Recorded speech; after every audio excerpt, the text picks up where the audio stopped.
ruhun təmizlənməsi üçün önəmli şərt təqvadır. Gəldi qəbristanda deyəndə əleyhissalam ölülərə xitab elədi. Yanında da səhabələr.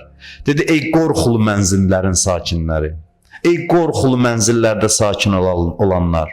Ey kimsəsiz, susuz, yaşıllıqsız yerin sakinləri.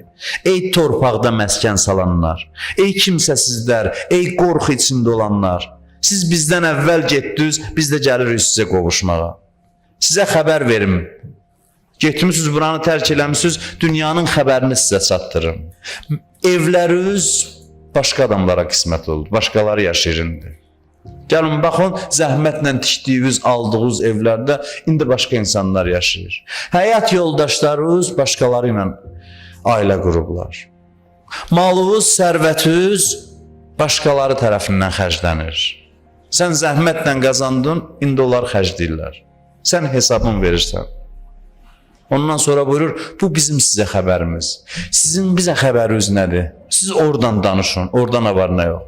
Ondan sonra özü deyir, yanındakılara deyir. Onlara danışmaq icazəsi verilsəydi, onlar bizə müraciət edib deyərdilər ki, bu səfər yol ehtiyatı ancaq təqvadır.